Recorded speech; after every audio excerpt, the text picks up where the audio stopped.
Home ടൂറും kitchen ടൂറൊക്കെ കണ്ട് നിങ്ങൾ മടുത്തിയില്ലേ? നമുക്കിന്നൊരു ലൈബ്രറി ടൂർ ആയാലോ? എന്തെങ്കിലും അഭിപ്രായം? ഇന്ന് നമ്മൾ പോകുന്നത് ബക്കറ്റ്സ് ഹിൽ ലൈബ്രറിയിലോട്ട്. എസെക്സ് കൗണ്ടി കൗൺസിലിൻ്റെ അണ്ടറിലുള്ള 74 ലൈബ്രറീസിലൊന്നാണ് നമ്മുടെ ബക്കറ്റ്സ് ഹിൽ ലൈബ്രറി.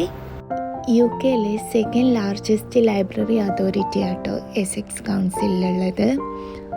കയറി ചെല്ലുന്നിടത്ത് തന്നെ ഓപ്പണിംഗ് അവേഴ്സ് എല്ലാം ഒരു കാണിച്ചിട്ടുണ്ട്. ഹൈലി റെക്കമെൻഡഡ് ബുക്സിൻ്റെ ഷെൽഫാട്ടോ അത് കഴിഞ്ഞിട്ടാണെങ്കിൽ ഞാൻ പോയത് കിഡ്സിൻ്റെ സെക്ഷനിലോട്ടാണ്. ഈ ചുവരെല്ലാം നല്ല നൈസായിട്ട് അവർ പെയിൻറ്റ് ചെയ്തിട്ടുണ്ട്. കുട്ടികൾക്ക് കളിക്കാനുള്ള സാധനങ്ങളുണ്ട്. പിന്നെയാണെങ്കിൽ കളർഫുള്ളായിട്ടുള്ള ഷെൽഫ്സിൽ ബുക്സ് എല്ലാം നല്ല ഓർഗനൈസ് ചെയ്ത് വെച്ചിട്ടുണ്ടായിരുന്നു. അവർക്ക് ഇരിക്കാൻ വേണ്ടിയിട്ടുള്ള കുഞ്ഞി ചെയേഴ്സൊക്കെ ഉണ്ട്. നമ്മൾ വന്ന ടൈമിൽ തന്നെ ഒരു കുട്ടിയും അച്ഛനും വന്നിട്ടുണ്ട്. അപ്പോൾ ആ ലൈബ്രറിയൻ അവർക്ക് പറഞ്ഞു കൊടുക്കുവാണ് എങ്ങനെയാണ് ബുക്സ് എടുക്കേണ്ടത്, എങ്ങനെയാണ് ബുക്ക് സ്കാൻ ചെയ്യേണ്ടത്, എങ്ങനെയാണ് ലൈബ്രറി കാർഡ്സ് എടുക്കേണ്ടതെന്നൊക്കെ പറഞ്ഞു കൊടുക്കുന്നുണ്ടായിരുന്നു. ഇവിടെ ഉള്ളവരാണെങ്കിൽ വായനയെ ഭയങ്കരമായിട്ട് പ്രോത്സാഹിപ്പിക്കുന്നവരാണ്. ഈ എസെക്സ് കൗൺസിലിൻ്റെ അണ്ടറിൽ തന്നെ 1.5 മില്യൺ റെസിഡൻസിന് 74 ലൈബ്രറീസാണുള്ളത്. ഇതുകൂടാതെ 2 മൊബൈൽ വെഹിക്കിൾ ലൈബ്രറി, ഈ ലൈബ്രറി സർവീസ്, പിന്നെ വീട്ടിൽ നിന്ന് പുറത്തിറങ്ങാൻ പറ്റാത്തവർക്ക് ഹോം ഡെലിവറി വരെ ഉണ്ട്. ഇവിടെ വളണ്ടിയേഴ്സ് ബുക്കെല്ലാം വീട്ടിൽ കൊണ്ട് കൊടുക്കും. ചുറ്റി കാണുന്നതിലിടക്ക് സൗത്ത് ഏഷ്യ ഹെറിറ്റേജിൽ എൻ്റെ കണ്ണ് പതിഞ്ഞത് മലാല യൂസഫ്സായിയുടെ ബുക്കിലായിരുന്നു.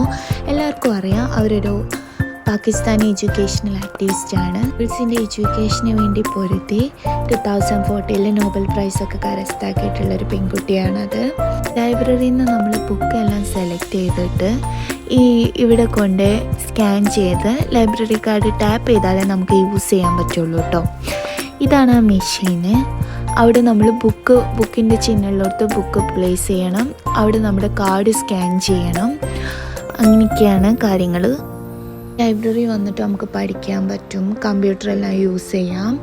ഇവിടെ ലോക്കൽ ലിറ്ററസി പ്രോത്സാഹിപ്പിക്കാൻ വേണ്ടി അവർക്ക് പ്രത്യേക കബഡ്സ് വരെ ഉണ്ട് കേട്ടോ. പിന്നെയാണെങ്കിൽ ഈ ലൈബ്രറിക്ക് എങ്ങനെ യൂസ് ചെയ്യാമെന്നുള്ള കാർഡെല്ലാം അവർ വെച്ചിട്ടുണ്ടായിരുന്നു. അതിലോരോ സ്റ്റെപ്പുകളുണ്ട്. ലൈബ്രറി എല്ലാം കണ്ട് നമ്മൾ തിരിച്ച് നടന്നു പോയി. ഇവിടെ ബ്ലാക്ക്ബെറീസ് എല്ലാം ഉണ്ടായിട്ടുണ്ടായിരുന്നു കേട്ടോ. അപ്പം ഞാൻ 4-5 ബ്ലാക്ക്ബെറി എല്ലാം പൊട്ടിച്ചു. അത് കഴിഞ്ഞ് നമ്മൾ വീട്ടിലേക്ക് പോയി. അപ്പോൾ ഇത്രയ്ക്കുള്ളൂ ഇന്നത്തെ video. Thanks for watching. By.